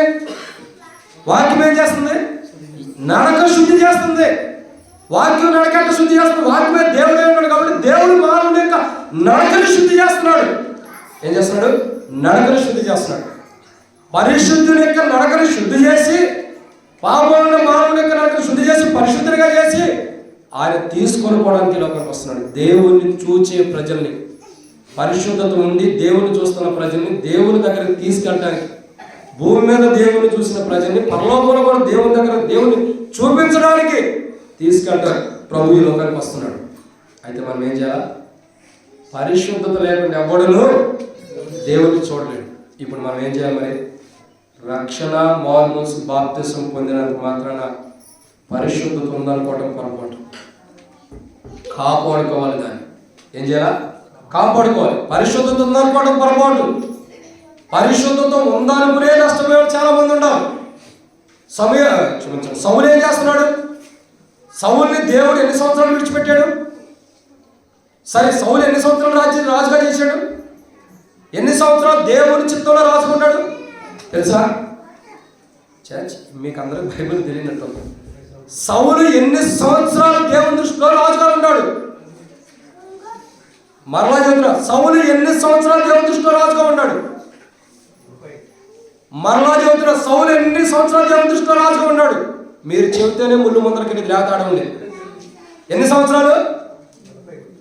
2 సంవత్సరాలు. మొదటి 2 సంవత్సరాలు దేవుడు తనతో ఉన్నాడు. మిగతా 38 సంవత్సరాలు అన్నా నేను వాక్యం చెబుతున్నా, మీరు చెప్పండి, కూర్చోండి. మొదటి 2 సంవత్సరాలు దేవుడు తనతో ఉంది.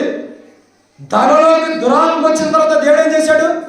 దాదాపు 38 కుడియాలలో 38 సంవత్సరాలు దేవుడు విడిచిపెట్టేశాడు. 38 సంవత్సరాలు దేవుడు లేకే పరిశుద్ధుడు, దేవుడు లేకే దేవుడు ఉన్నాడు తనతో అనుకుని జీవిస్తూ వచ్చాడు సౌలు. దేవుడు విడిచిపెట్టేశాడు. 38 సంవత్సరాలు దేవుడు లేకుండా దేవుడు ఉండాలనుకుంటూ జీవిస్తూ వచ్చాడు. ఇక్కడ మనం ఎన్ని సంవత్సరాలు అవుతుంది రక్షణ పొంది? సంఘంలో సాక్ష్యం చెప్పమని జీవితం ఆది కాలంలో రక్షణ పొందానంటాం. ప్రకటన గ్రంథంకి వచ్చినా కానీ దాని పరిశుద్ధత కాపాడుకోలేదు. ఎప్పుడు 10 సంవత్సరాలు 20 సంవత్సరాల క్రితం రక్షణ పొందానన్నా అంటాం. మంచిదే, 10-20 సంవత్సరాలు ముద్ర కోసం కాదు. ఎంతవరకు 10-20 సంవత్సరాలు పరిశుద్ధత కాపాడుకున్నావు? ఆ 10-20 సంవత్సరాల పరిశుద్ధత దాన్ని బట్టి దేవుడికి పరలోకానికి తీసుకెళ్ళాలో వద్దని డిసైడ్ చేసేది. ఎన్ని సంవత్సరాలు రక్షించబడ్డావు, ఎన్ని సంవత్సరాలు మార్మోస్ బాప్తిసం పొందావు అన్నది కాదు. పరిశుద్ధత ప్రభు వచ్చే వరకు ఎంతవరకు కాపాడుకున్నావు, అది ప్రాముఖ్యత.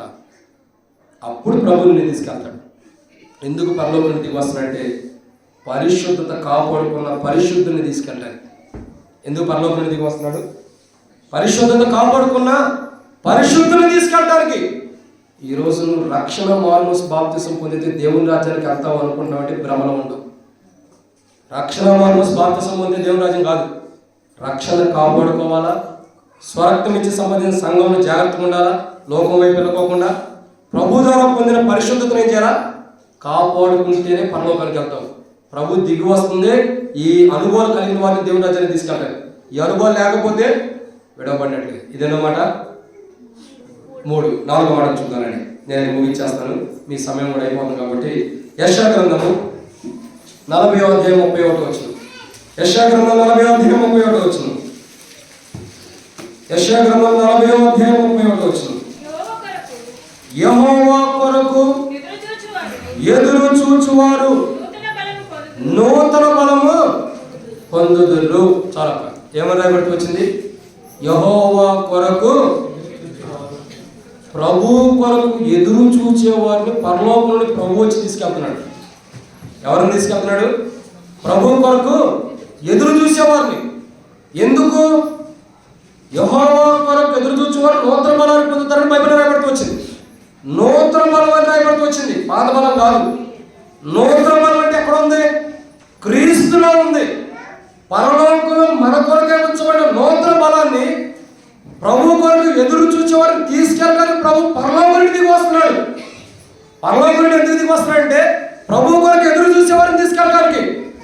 ప్రభు కొరకు ఎవరైతే ఎదురు చూస్తున్నారో, ప్రభు ఎప్పుడు వస్తున్నాడని ఎదురు చూస్తున్నారో వాళ్ళని తీసుకెళ్ళడానికి వస్తున్నాడు. అపోస్తలుల కార్యములు 1వ అధ్యాయం. అపోస్తలుల కార్యములు 1వ అధ్యాయం. మీ అందరికి వాక్యం విసుగ్గా ఉంటే తొందరగా ముగించేస్తాను. ఎందుకంటే దేవుడు నాతో మాట్లాడుతున్నాడంటే మొదలుకి వెళ్దాం. అపోస్తుల కార్యములు 1వ అధ్యాయం ఏమన్నా వచ్చింది? అపోస్తుల కార్యములు 1వ అధ్యాయంలో మనం చూసినట్లయితే 9వ వచనం. ఈ మాటలు చెప్పి వారు చూచుచుండగా, అపోస్తుల కార్యం 1వ అధ్యాయం 9వ వచనం. ఈ మాటలు చెప్పి వారు చూచుచుండగా ఆయన ఆరోహణమాయను. అప్పుడు వారి కన్నులకు కనబడకుండా ఒక మేఘమైన కొనుపోయాను. ఆయన పిలుచుండగా వారు ఆకాశం వైపు తేరు చూచి చుండిరి. ఇదిగో తెల్లని వస్త్రం ధరించుకుని 2 మనుషులు వారు ఎందుకు నిలిచి, గలిలే మనుషులారా, మీరెందుకు నిలిచి ఆకాశం వైపు చూచుచున్నారు? మీ అందరిని పరలోకములకు చేర్చబడ్డ యేసు ఏ రీతిగా పరలోకం వెళ్ళడం మీరు చూచిద్దరో ఆ రీతిగానే ఆయన తిరిగి వచ్చిన వారితో. ఇప్పుడు చెప్పండి, ప్రభు తిరిగి వస్తాడా లేదన్న తర్వాత అక్కడున్న ప్రజలు ఏం చేస్తున్నారు? చదివేరా లేదా? వాక్యం చదివేరా? ఏదో నాతో పాటు పెద్దలు ఆడించారు. ఏమయ్యారు? ఆకాశమునకు కొనిపోబట్టం చూశారు. మళ్ళీ ఏం చేస్తున్నారు? వెళ్ళిపోయారు ప్రభు, ఇక మళ్ళా ఎదురు చూస్తున్నారు. ప్రభు ఆకాశం కొనిపోబడిన తర్వాత ఏం చేయాలి? వీళ్ళు వాస్తవానికి వెళ్ళిపోవాలి. ప్రభు వెళ్ళిపోయాడు కదా, కానీ ఏం చేస్తున్నారు? అట్లాగే చూస్తూ వస్తున్నారు. క్రైస్తవ జీవితంలో ప్రభు పరమును కొనిపోబడిన ఆయన కొరకు ఎదురు చూడటం అనేది అలా ఉంటుంది. ప్రతి సందర్భంలో ప్రభు ఎలా వెళ్ళాడో ప్రభు కొరకే ఎదురు చూస్తున్నారు. అయ్యో మా ప్రభు మేఘం చేత కొనిపోబడ్డాడు, మరలా అట్లాగే వస్తాడేమోనని అక్కడే ఉండి ఎదురు చూస్తుంటే పరలోకం నుండి 2 దూతలు దిగి అంటారు, అయ్యా ఎట్టాగే చేసి కొనిపోబడ్డాడు, అట్టాగే వస్తాడు, మీరేం టెన్షన్ పడదు, మీరు వెళ్ళి సర్వలోకానికి వెళ్ళి సువార్త చెప్పండి, పరిచయం చేయండి, మీరు వెళ్ళిపోండి అని పంపిస్తున్నారు. మీరు ఇక్కడ కాదు ఎదురు చూడాల్సింది, ఇంటి దగ్గర నుండి ఎదురు చూడండి. క్రైస్తవ యుద్ధంలో విశ్వాసంతో ఎదురు చూడండి. ప్రభు వారికి ఎదురు చూస్తూ ఉండడని వాళ్ళని సాగనప్పి పంపిస్తేస్తున్నారు. అయితే వాళ్ళు ఏం చేస్తున్నారు? ఎదురు చూస్తున్నారు ఆకాశం వైపు. అట్లా అని చెప్పి ఇప్పుడు బయటికి వెళ్ళిపోయి అందరూ ఆకాశం వైపు చూడదు. ఏం చేస్తున్నాడు? ఎదురు చూస్తున్నారు.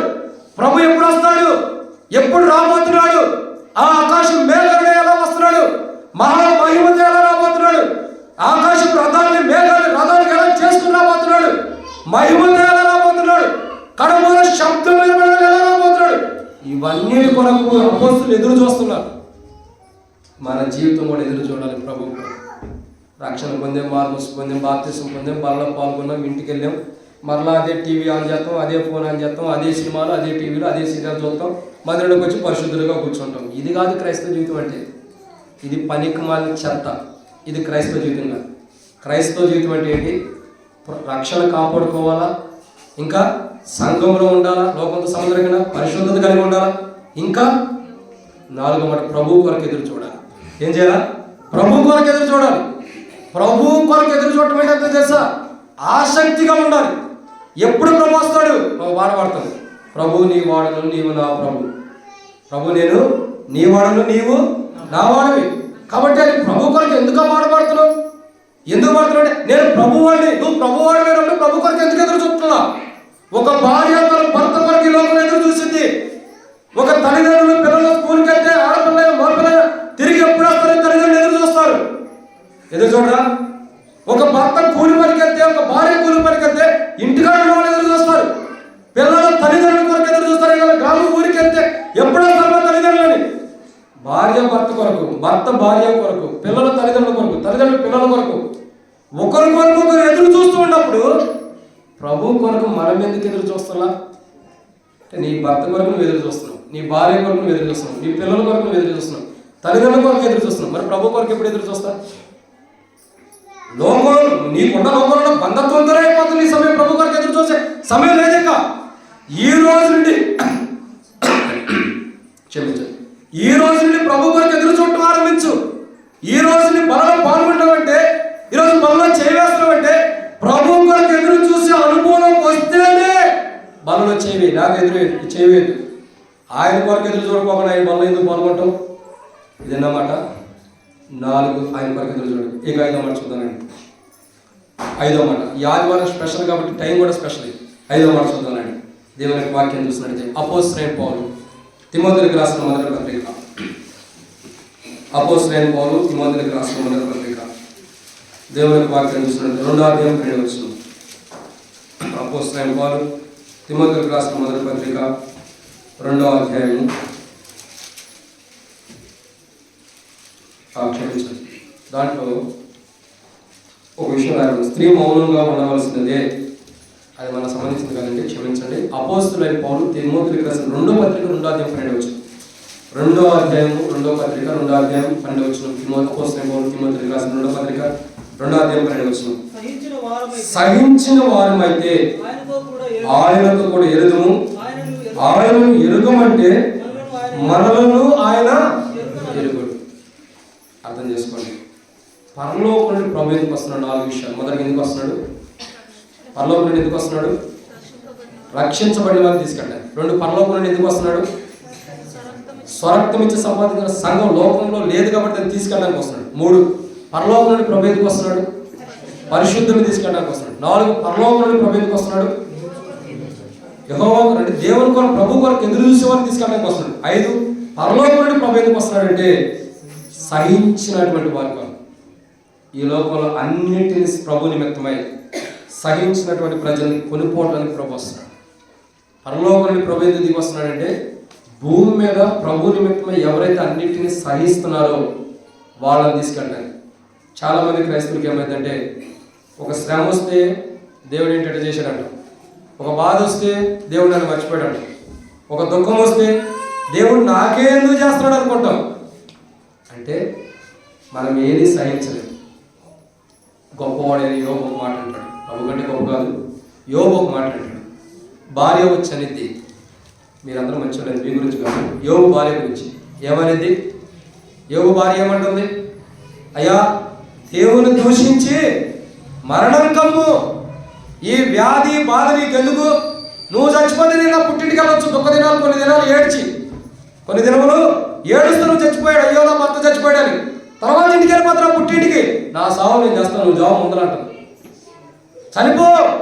ఎంత దారుణంగా తెచ్చా, ఒక భార్య భర్త చావాలని కోరుకుంటుంది. నువ్వు చనిపో, నువ్వు చచ్చిపోతే మంచిది. భర్త చావు కోరుకుంది. అందుకే బైబిల్లో ఆమె పేరు రాయడానికి కూడా దేవుడు ఇష్టపడ్డా. భర్త ఎవరు భార్యకి? అది చెబుతారు బాగా. ఎవరు? శిరస్సు. భర్త ఎవరంటే భార్యకి శిరస్సు. ఆ శిరస్సును పెట్టుకో. మనం శిరస్సు అని చెప్పినా శిరస్సు అయితే పెట్టుకో. మన శిరస్సు ఏమనుకుంటుంది? భర్త ఎవరు భార్యకి? శిరస్సు. సంఘములకు క్రీస్తువుడు శిరస్సే. సంఘంలో క్రీస్తే శిరస్సు. శిరస్సును వదిలిపెట్టి శిరుపాదం వరకు అన్నిటిని మనం ఆలోచిస్తాం, కానీ శిరస్సును మర్చిపోతాం. శిరస్సు ప్రాముఖ్యత బైబిల్ చెప్పే మాట. 5వ మాట, సహించాలన్నిటిని. ప్రతి ఒక్కదాన్ని సహించాలి. ప్రతి ఒక్కదాన్ని సహించాలి.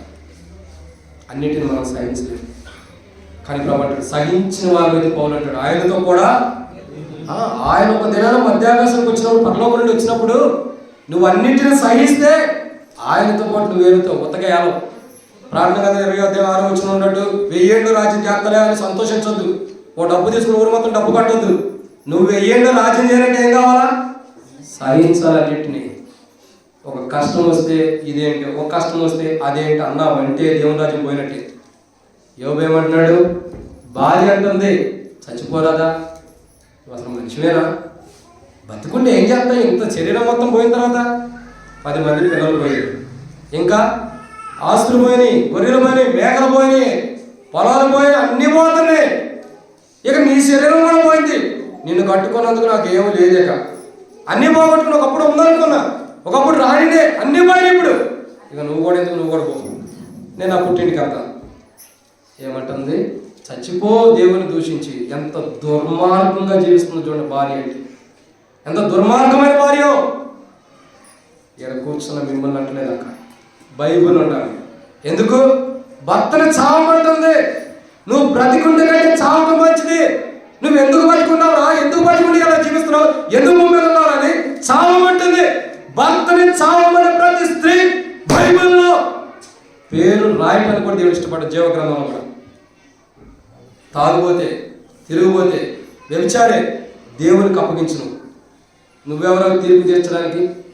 నీకేమో, నీకే దేవుడు తీర్పు తీస్తున్నాడు, నీకే దిక్కు లేదు. ఇక నువ్వు నీ భర్తని తీర్పు తీస్తున్నావు, దేవుడు నీకు తీర్పు చేస్తాడు. తప్పు చేశాడు, వ్యభిచారు వదిలేయి, అవధికుడు వదిలేయి, మోసగాడు వదిలేయి, ఓ పాపం చేసేవాడు వదిలేయి, నేను సరిగ్గా పట్టించుకోవట్లా, వదిలే, దేవుడికి అప్పచెప్పు. జీవం గల దేవుని చేతిలో బడుట దావీదు అంటాడు, ఎంతో భయంకరం. నీ చేతిలో పెడితే భయంకరం లేదు, నీకు భయం పుట్టిస్తాడు. ఆయన చేతిలో అప్పచెప్తే ఆయన భయం ఏంటో సరిగ్గా సెట్ చేస్తాడు.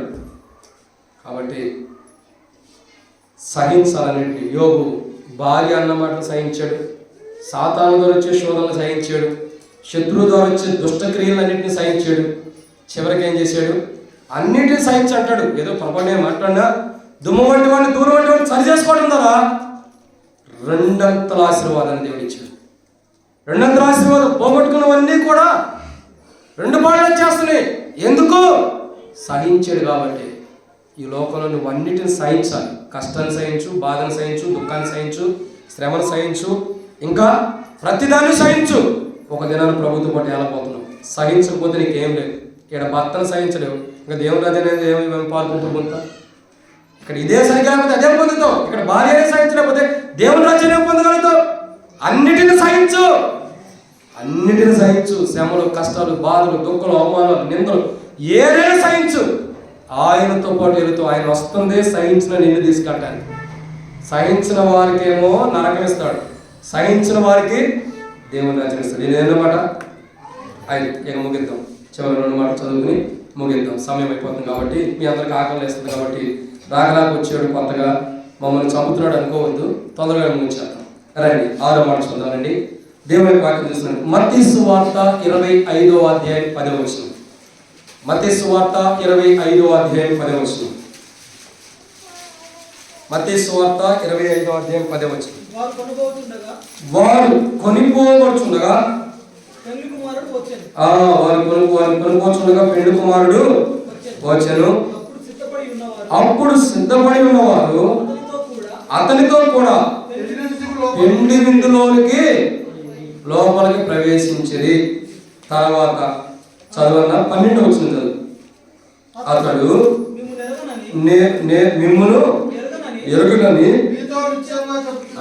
మీతో అసలు నేను చెబుతున్నా, మీరు ఎవరో నాకు తెలియదు, నాకు మీరు తెలీదు. ఆయన ఆ మాట అంటే ఇంకా దారుణం ఉండేది. నేను మిమ్మల్ని మీరు ఎవరో నాకు తెలియదు అంటే మంచిదే. ఆయన అంటే చాలా కష్టం. ఎవరితో అంటున్నాడు? 10 మంది కన్యకులు ఉన్నారు, 5గురు డ్రాప్ అయిపోయారు, 5గురు సిద్ధపడ్డారు. సిద్ధపడిన 5గురు పెండ్లి కుమారుడు వచ్చినప్పుడు ఇదిగో పెండ్లి కుమారుడు ఎదుర్కొన్నారు కానీ తలుపు తెరవబడింది, దివిటీలు బాగున్నాయి, చక్క పెట్టుకున్నారు, సిద్ధపడి ఉన్నారు, విందులోకి ప్రవేశించేశారు. వీళ్ళు మిగతా అక్కలు ఉన్నారు కదా, అశ్రద్ధ కలిగి ఉన్నారు, మళ్ళీ కాదు అటు చూసేంత కథ ఆమె ఏమనుకుంటుందో ఏమనుకుంటా ముసలమ్మ ముచ్చట్లు పెట్టుకుంటూ ఉంటాం. వాళ్ళేమంటారు వీళ్ళేమంటారు, కోడిగుడ్లన్నీ ఈయనొస్తాం, ఇవన్నీ ఈయనొచ్చి మన ఇంటికాడ పాల్గొడతాం. ఈరోజు సమయం అయిపోయింది, మనం సిద్ధపడేలా ఉంది. జీవితం మొత్తం ఉదయం వేసి రాత్రి పడుకునేంత వరకు కూడా ఆమె ఏం చేసింది, ఏమేం చేసింది, ఈయన ఎట్లున్నాడు, ఆయన ఎట్లున్నాడు, ఈ కష్టాల గురించి వీడి గురించి ఆలోచిస్తాం. కానీ సిద్ధపడేది ఎక్కడుంది అక్క? సిద్ధపడేది ఎక్కడుంది? వీటి గురించే చచ్చిపోతున్నాం మనం. సిద్ధపడిన 5గురు పెండ్లి విందులోకి తలుపు తెరవబడింది, స్వరం వినపడింది, వెళ్ళిపోయారు. మిగతా 5గురు ఏమైపోయారు? విడవబాళ్ళ ఊళ్ళోకి పరిగెత్తారు. పరిగెట్టుకుంటే ఎలా ఉన్నారు? మొదటే వీడి దగ్గరికి వచ్చారమ్మ, మా కూడా కొద్దిగా నిండండి. ఏమా మేము జ్యేష్ఠత్వం నమ్ముకునే దరిద్రం కాదు, మేము ఏసావో జ్యేష్ఠత్వం నమ్ముకున్నాడు, మేము అమ్ముకోం. మాకున్న పరిశుద్ధతను మేమెందుకు అమ్ముకుంటాం? మాకు వద్దని చెప్పి ఏం చేశారు? ఆ పరిశుద్ధతను కాపాడుకుంటూ ఏసావు నాకు అమ్ముకోకుండా ఏసావు అమ్ముకున్నాడు కదా యాకోబు యొక్క అన్న. ఏం చేశాడు? కూటి కూర కొరకు, ఒక పూట కూటి కొరకు జ్యేష్ఠత్వం అమ్ముకున్నాడు. మేమట్టు అమ్ముకునే దరిద్రం కాదు, మేము మా రాజ్యంలో మా దేవుని రాజ్యంలోకి వెళ్ళిపోతామని వెళ్ళిపోయారు. మిగతా 5గురు ఏం చేశారు? పరిగెడుతున్నారు, ఊర్లోకి పరిగెడుతున్నారు, దివిటీల కొరకు నూనె కొరకు పరిగెడుతున్నారు. ఎక్కడ నూనె దొరికింది? అక్కడకు దొరికింది, వచ్చే లోపల తలుపేయబడింది. ఈ అక్కడ వచ్చి తలుపు కొడుతున్నారు. ప్రభా మేము పరిశుద్ధులమయ్యా, మేమెంత పరిశుద్ధులు అనేది తెలీదా? భూమి మీద ఎంత విశ్వాసులు కూడా తెలీదా? మందిరంలో మా అంత విశ్వాసులు లేరు. తలుపు తీవేంటి మాకు కూడా? ఏం ప్రభా ఇంత ధైర్యం ఏంటి నీకు? మాకు కూడా తలుపేస్తావా? మమ్మల్ని కూడా పరలోకానికి రాకూడదు, విందులోకి రాకుండా వస్తావా? నేను శ్రీపురం మందిరంలో ఎంత గొప్ప విశ్వాసం తెలుసా? ఎంత గొప్ప విశ్వాసులు! నాకు తలుపేస్తావా? తీ ప్రభా తీ, తలుపు తీ. అప్పుడు అంటున్నాడు, ఏంటి ఇక్కడికి వచ్చి అసలు నువ్వెవరో నాకు తెలియదే, నువ్వెవరో నాకు తెలీదు. ఏం ప్రభా? శ్రీపురంలో మందిరం పేరేంటి? హోరేబు, మంచి పేరు. ఏముంది హోరేబులో? సిరిపురంలో హోరేబు ప్రార్థనా మందిరంలో నేను మందిరానికి వెళ్ళగల తలుపు దీవా. సిరిపురంలో నేను మందిరంలో ఉండా, సంఘంలో సభ్యుడు ఉండా, సంఘంలో ఒక విశ్వాసం ఉండా, సంఘం మందిరంలో చేపలు నేనే వేసా, మ్యాట్స్ నేనే వేసేవాడిని, క్లీనింగ్ నేనే చేసేదాన్ని, అన్ని నేనే చేస్తే నాకు తలుపు తీయనంటే ఇవన్నీ చేసేవో కానీ నేనైతే నేను ఎరగలేదమ్మా ఇప్పుడు అంటాడు. నేను మిమ్మల్ని ఎరగను, మీరు వెళ్ళిపోండి ఎక్కడి నుంచి అంటారు. ఇక ఆడ కూర్చొని జుట్టు బేక్కున్నా ఏం చేసినా ప్రభు అయితే తలుపు తీయడు. ఏ చేసాడు? నేను మిమ్మల్ని ఎరగనన్నాడంటే ఎరగమని అర్థం. ఎరగనన్నాడంటే ఆయన మాట అవునంటే అవును, కాదంటే అంతే. ఒకే ఒక్క సమాధానం, ఇక్కడ రెండోది ఉండదు. మాట మార్చేవాడు కాదు ఆయన. నేను మిమ్మల్ని ఎరగనన్నాడంటే ఎరగనన్నట్టే. 5 అక్కలు ఏం చేస్తున్నారు? చక్కగా తలుపు దగ్గర కూర్చొని ఏడుస్తున్నారు. ఎందుకు అసలు వీళ్ళు ఏడవలసిన కర్మ ఎందుకు పట్టింది? సిద్ధపడలేదు కాబట్టి. ఎవరిని తీసుకెళ్ళాడు? వచ్చి పరలోకం నుండి దిగి వచ్చి ఎవరిని తీసుకెళ్ళాడు? సిద్ధపడిన వారిని తీసుకెళ్తూ వచ్చాడు. ఎవరైతే సిద్ధపడ్డారో, ఎవరైతే ప్రభు కొరకు ఎదురు చూస్తూ సిద్ధపడి కలిగి ఉంటారో, సిద్ధపడిన వారిని తీసుకెళ్ళడానికి వచ్చాడు. సిద్ధపడి లేని వారిని, సిద్ధపడిన వారిని, దేవుని రాజ్యం కొరకు సిద్ధపడినటువంటి వారిని విడిచిపెట్టేశాడు. పరలోకం నుండి ఎందుకు దిగి వస్తున్నాడు? సిద్ధపడిన వారిని తీసుకెళ్ళడానికి. సిద్ధపాటు అవసరం. నేను మొదట్లోనే చెప్పాను, మీ దేవుని సన్నిధిని కనబడటానికి, దేవుని మందిరానికి హోరేబుకు రావటానికే సిద్ధపడి టయానికి రాకపోతే సమయానికి ఇంకా దేవుని రాజ్యానికి ఎలా సిద్ధపడతాం?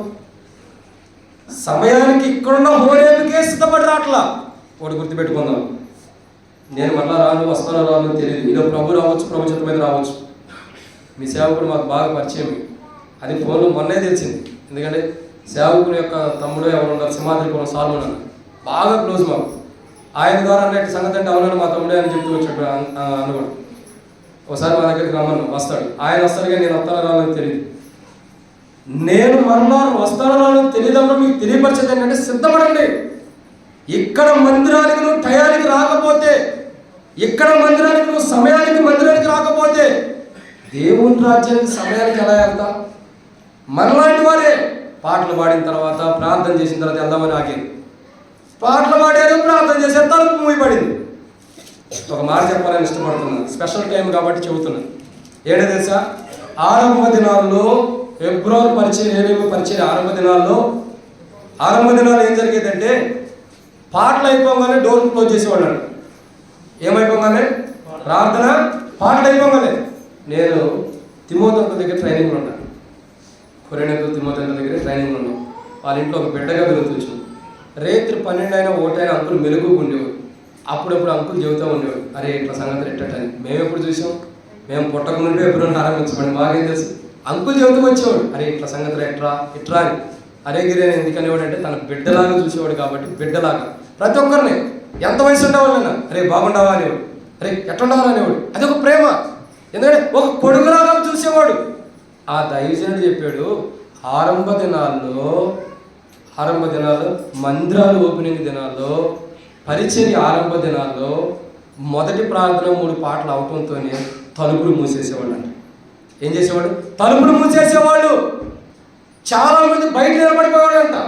తలుపు తీసేవాడు కదంటే ఎంత తలుపు కట్టినా తలుపులు మూసేస్తుంటే చాలా మంది బయట నిలబడి సిగ్గేసి ఇంటికి తిరిగి వెళ్ళిపోయేవాడంట. సిగ్గుతో ఎందుకన్నా ఇక్కడ నుంచున్నామంటే తలుపు వేసేసాడు, నువ్వు ఆలస్యంగా వచ్చావు, అదే కారణం. తలుపు దగ్గర బయట నుంచున్నామంటే కారణం ఏంటి? ఆలస్యంగా వచ్చావు. ఎవరన్నా వచ్చి చూస్తే ఆలస్యంగా వచ్చానంటే సిగ్గుపోయిద్దని తలుపు దగ్గర నుంచి ఇంటికి వెళ్ళిపోయేవాడంట. మరలా వచ్చేవారు అలా అదే ఆలస్యం, అంతేనా? కాదు, వచ్చేవారు 10 గంటల అంటే 9:30కే వచ్చి కూర్చునేవాళ్ళంట. ఎందుకు? రావాల్సిన సిగ్గు వచ్చేసింది, తలుపు ముయ్యబడింది, సిగ్గుపడ్డాడు, ఇంటికి వచ్చారు అంటే కాదు. 9:30కే మందిరానికి వెళ్ళాలి, ఎక్కడ తలుపు ఎత్తారో చూద్దాం. 9:30కే కూర్చున్నాడు, ప్రార్థన చేసుకుంటూ ఉన్నాడు, తలుపు వేయబడాల. ఎందుకు? ఒకప్పుడు సిద్ధపడడం తలుపు వేయబడింది, సిద్ధపడిన తర్వాత తలుపు తీయబడి ఉంది. ఇప్పుడు తలుపు అయితే మందిరంలో 10% కూడా రాదు మందిరానికి. మిగతా వాళ్ళందరూ ఏమంటాం? బయట టెంట్ వేసి కూర్చుంటాం, మందిరంలోకి వెళ్ళిపోయి మేము బయట కూర్చుంటాం అని. అంతే, మైకులు కూడా పైన ఉన్నట్టుండే కదా. జాగ్రత్త, అశ్రద్ధ, హెబ్రోను సహవాసం భక్సింగా యొక్క అనుభవం ఉండవని చెప్పుకుంటే కుదరదు. చెట్టు పేరు చెప్పుకుని కాయలు అమ్ముకునే జీవితం వద్దు. అది ఏ రోజైనా మోసపోతాం. కాపరే దొంగలే. చెట్టు పేరు చెప్పుకుని అమ్ముకునే విశ్వాసం విశ్వాసం భక్సింగా సహవాసం చెప్పుకున్న దొంగలమే. ఎప్పుడు మారిద్ది? ఆ దైవజనుడు ఆరంభించిన క్రమం ఆరంభంలో సిద్ధపడి వచ్చేస్తే, ప్రార్థన పాటలు సిద్ధపడి వచ్చేస్తే అప్పుడు నువ్వు చెట్టువి, అప్పుడు నువ్వు ఆ చెట్టు కూడా కాయవి. అప్పటిదాకా ఆ చెట్టు కూడా కాయ కాదు. జామ చెట్టుకి జామకాయ కాసింది, మామిడికాయ కాయదు. మామిడి చెట్టుకి మామిడికాయ కాసింది, జామకాయ కాస్తుందా? కాయదు. నువ్వు ఏ కాయలా ఉండవు పరీక్షించుకో. సిద్ధపాటు అవసరం. కాబట్టి బైబిల్ చెప్పామాట ఆ రోజుగా సిద్ధపడి, ప్రభు కొరకు సిద్ధపడి, విశ్వాస జీవితం, క్రైస్తవ జీవితం మెరుగుపడి సిద్ధపడినటువంటి వారిని ప్రభు ఏం చేస్తున్నాడు? పరలోకం దిగి వచ్చి తీసుకెళ్తాను. ఇక ముగిచ్చేస్తున్నాను. ప్రార్థన చేసుకోవడానికి 6 విషయాలు చెప్పాను. మొదటిగా పరలోకం నుండి ప్రభు దిగి వచ్చి ఏం చేస్తున్నాడు? రక్షించిన వారిని తీసుకెళ్ళిపోతున్నాడు. 2 పరలోకం నుండి దిగి వచ్చి పరలోకం దిగి వచ్చి మొదటిగా రక్షించబడిన వారిని తీసుకెళ్తున్నాడు. 2 పరలోకం నుండి దిగి వచ్చి ఏం చేస్తున్నాడు? సంపాదించిన సంఘం, లోకంతో సంబంధం లేని వారిని తీసుకెళ్తున్నాడు. 3 పరలోకం నుండి దిగి వచ్చి ఏం చేస్తున్నాడు? పరిశుద్ధుని తీసుకెళ్తున్నాడు. 4 సంఘం పరలోకం నుండి దిగి వచ్చి ఏం చేస్తున్నాడు? యెహోవా కొరకు ఎదురు చూసే వారిని తీసుకెళ్తున్నాడు. 5 పరలోకం నుండి దిగి వచ్చి ఏం చేస్తున్నాడు? సహించిన వారిని తీసుకెళ్తున్నాడు. 6 పరలోకం నుండి దిగి వచ్చి ఏం చేస్తున్నాడు? సిద్ధపడిన ప్రభు రాజ్యం కొరకు సిద్ధపడిన వారిని తీసుకెళ్తున్నాడు. 7 పరలోకం నుండి దిగి వచ్చి ఏం చేస్తున్నాడంటే అపోస్తలుల పౌలు రోమీయులకు రాసిన పత్రిక 11వ అధ్యాయం ఈ మాట చదివి బలలో ప్రవేశిద్దాం. స్పెషల్ టైం కాబట్టి ఆలస్యమైంది, క్షమించండి, ఏమనుకోవద్దు మీరందరూ కూడా. అయినా క్షమించేవారు మీరందరూ కాబట్టి ఏమనుకోవద్దు. అపోస్తలుల పౌలు కొరింథీయులకు రాసిన మొదటి పత్రిక 11వ అధ్యాయం. అపోస్తలుల పౌలు కొరింథీయులకు రాసిన మొదటి పత్రిక 11వ అధ్యాయం. ఇక్కడ రాయబడిన మాట ఏంటంటే 27వ వచనం. అపోస్తలుల పౌలు కొరింథీయులకు రాసిన మొదటి పత్రిక 11వ అధ్యాయము 27వ వచనం. చదవండి మాట. కాబట్టి ఎవడు అయోగ్యముగా ప్రభు యొక్క రొట్టెను తినునో లేక ఆయన పాత్రలోని త్రాగునో వాడు ప్రభు యొక్క శరీరమును గురించి రక్తమును గురించి అపరాధి అగును. ఏమన్నా కనిపించింది? ఎవడు ప్రభు యొక్క కాబట్టి ఎవడు అయోగ్యంగా ప్రభు యొక్క రొట్టెను తినునో.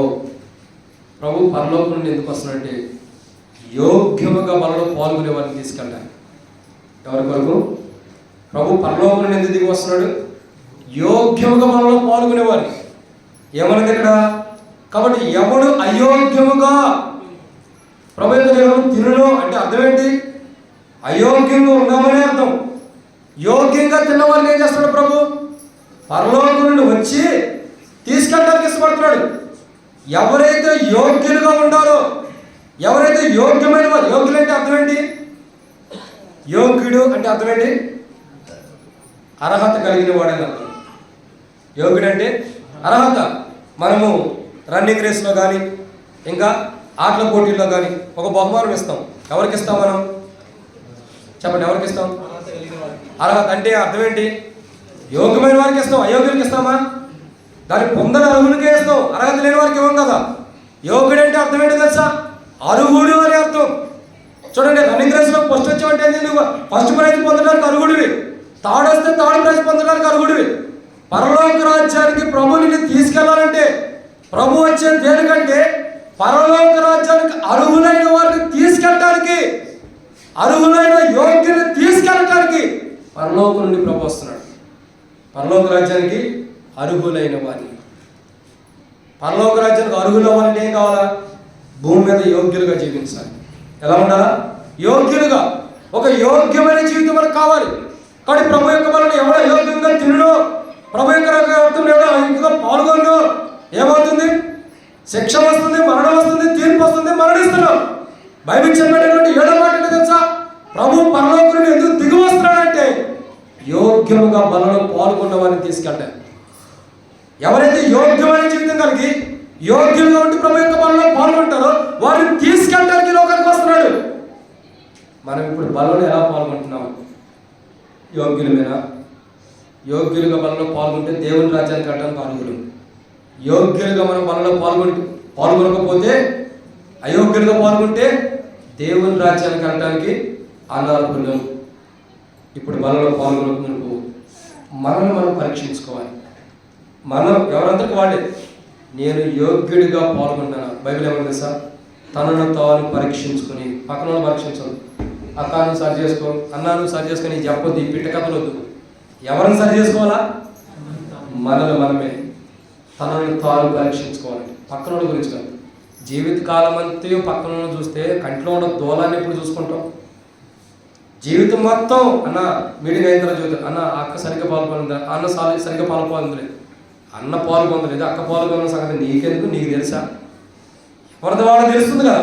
ఏమో సరిగ్గా నువ్వు పాల్గొనలేదన్న వ్యక్తి ప్రభు వాళ్ళ దగ్గర మానవస్పతి సరి చేసుకుని ఉండొచ్చు. ఒకళ్ళ గురించి వద్దు, మనం ఏం చేయాలా? తనను తాను పరీక్షించుకోవాలి. ప్రభు తనను తాను పరీక్షించుకొని ఇలా చేయాలి. ఏం చేయాలి? మళ్ళీ పాల్గొనుకున్నప్పుడు మనం యోగ్యులమా కాదా, మనం యోగ్యులమా కాదని పరీక్షించుకోవాలి. బైబిల్ చెప్పేటటువంటి మాట 7 విషయాలు చెప్పబడుతూ వచ్చింది. మొదటి మాట ఏంటి?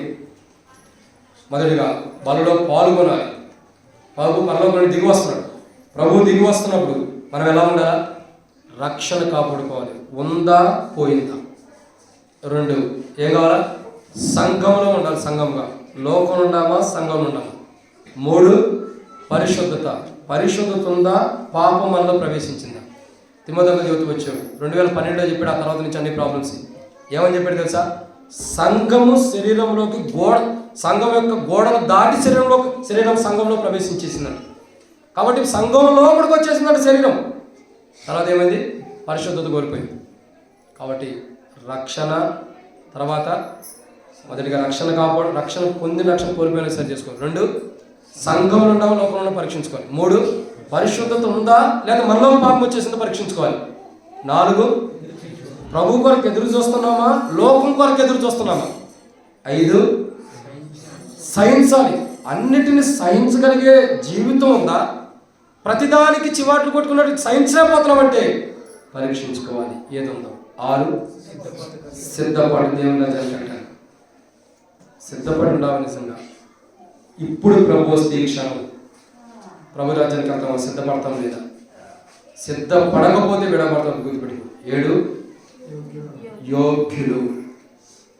బలలో పాల్గొనాలన్నా, దేవుని రాజ్యానికి వెళ్ళాలన్నా, పరలోకం నుండి ప్రభు వస్తున్నాడు. పరలోకం నుండి వచ్చిన ప్రభు మనం తీసుకెళ్ళాలంటే యోగ్యులుగా ఉండాలి. అసలు బలలో పాల్గొనడానికి ఆ యోగ్యత ఉందా? తనను తాను పరీక్షించుకున్నాడు, బలలో పాల్గొనాలి. మనల్ని మనం పరీక్షించుకుంటున్నామా? ఎదుటి వ్యక్తుల్లో ఉన్న బలహీనతను పరీక్షించి చూస్తున్నాం. మనల్ని మనం పరీక్షించుకుందాం. చిన్న ప్రార్థన. కలుగుతున్నాం. ప్రేమ కలిగిన తండ్రి, పరిశుద్ధమైన ఉన్నారు. విత్తబడినటువంటి వాక్యం వచ్చి తనను తాను పరీక్షించుకొని, ప్రతి మనిషి కూడా తనను తాను పరీక్షించుకోవాల్సిన అవసరం ఎంతో ఉంది. అవసరం ఎంతో ఉండాలి. ఎదురు చూడాలి. రక్షణ కాపాడుకోవాలి. పరిశుద్ధత కలిగి ఉండాలి. సంఘంలో ఉండాలి. లోకంలో సంబంధమే లేదు. ఈ బల దగ్గరికి వస్తున్న మా జీవితాల్లో లోకంతో మేము బంధత్వం కలిగి ఉన్నాం. లోకంతో స్నేహం చేసుకోవచ్చు. లోకంతో సహవాసం ఉంది. రక్షణ కోల్పోయాం. చూపులు, ఆలోచనలు బట్టి పరిశుద్ధతను కూడా కోల్పోతున్నాం. పాపం మాలో ప్రవేశిస్తుంది. లోకం కొరకు ఎదురు చూస్తున్నాం కానీ నీ కొరకు ఎదురు చూస్తున్నాం. సిద్ధపాటు లేదు. అశ్రద్ధ కలిగిన జీవితమే. యోగ్యమైన జీవితం కూడా లేదు. అయోగ్యమైన జీవితం కలిగే బలలో పాల్గొంటున్నాం. నాలో యోగ్యత ఉండాలంటే నన్ను నేను పరీక్షించుకోవాలి. ఆ జీవితమే లేదు ప్రభా. తద్వారానే నష్టం వస్తుంది. మా తండ్రి, ఏ నష్టం మాకు రాకుండా కాపుతాను. నేను అయోగ్యుణ్ణి, పరిశుద్ధత లేని వాడిని, రక్షణ కోల్పోయిన వాడిని, ప్రభువులో లేని వాడిని, ప్రభు కొరకు ఎదురు చూడనటువంటి జీవితం నాలో ఉంది.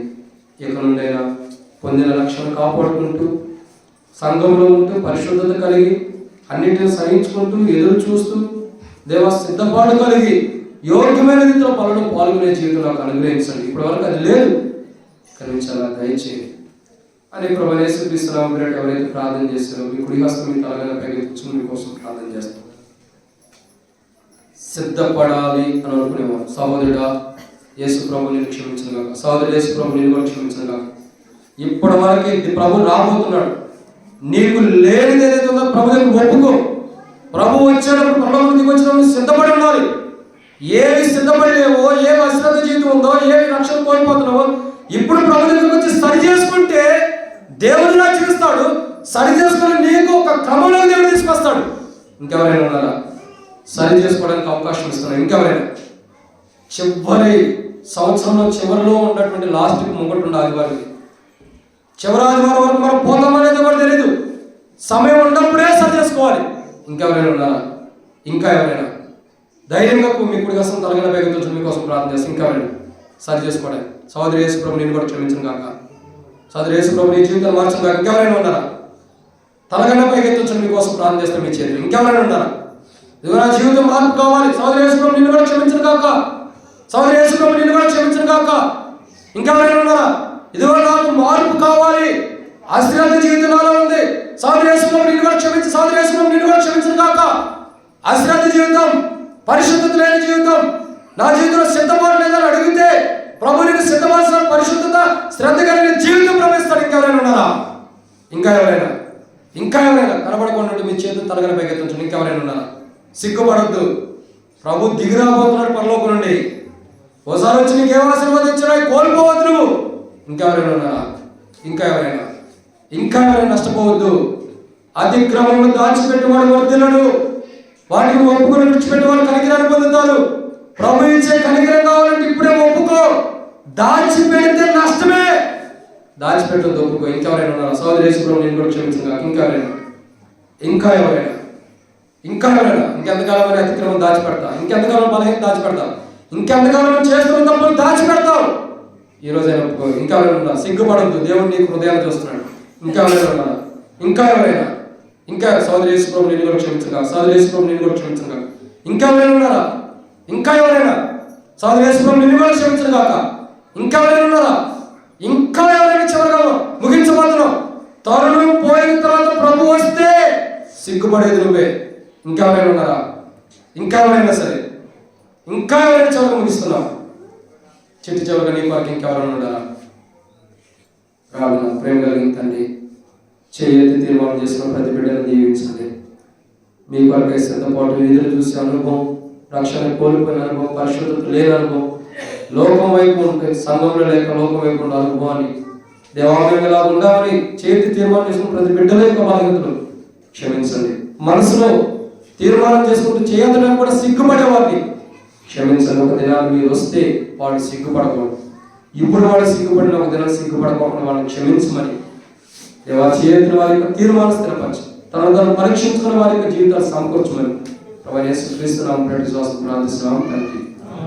అట్లాగే మౌనంగా ఎవరికి వాళ్ళు సరి చేసుకుంటూ ప్రభు వల్ల యోగమైన ఇంకా మన పరిగణలో ఏమైనా ప్రభు చూపిస్తుంటే, సరి చేసుకోవాల్సింది చూపిస్తుంటే సరి చేసుకుంటూ ప్రభు వాళ్ళు పాల్గొందాం.